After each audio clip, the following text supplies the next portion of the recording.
All right, well, the ANZ is under fire this morning over their decision to no longer accept cash at some branches. For more, let's bring in John Keogh, economics editor of the Australian Financial Review, the boss, as we like to call him. Good morning, Johnny. I mean, what are us wogs going to do now?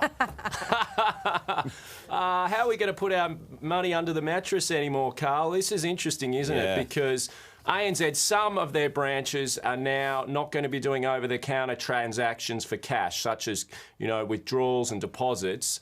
Instead, they're going to be switching to these what's known as smart ATMs, where you can do all the fancy business with those. But obviously, for some customers, older customers, this may present a bit of a challenge. ANZ says there'll still be people in the branch to help customers use these new smart ATMs. But look, I think this is more broadly a window into the future of banking because cash transactions are declining. We're going to see more of this across banks in the years ahead.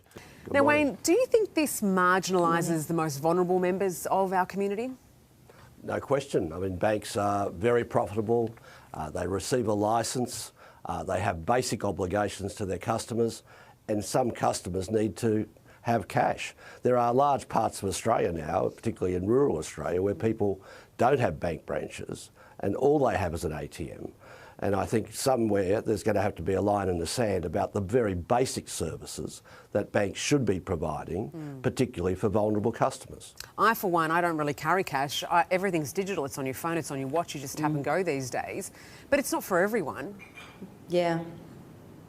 No, absolutely, and I think you're spot on. I think that it's just moving too quickly. We're not keeping up with the changes that's being forced upon us. And it's not just the banks. It's only just this week that I've heard from listeners who've said they've tried to buy a donut, in the service station or pay for petrol, and they've been denied the opportunity to use cash to do it.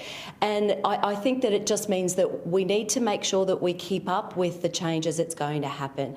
And I've noticed that a couple of the other big banks have sort of sat on the fence and not said one way or another how they're going to tackle this now that the ANZ's come out first. I think we're going to see more of it, Sarah. We're being forced to not use cash, and we know also the value of what that data means. I don't think that we can forget that the real wealth here comes from everybody being able to go and tap and swipe, and then that data being collected so they know exactly where we're spending every dollar and what we're spending that dollar on, what that means for us moving forward as a society.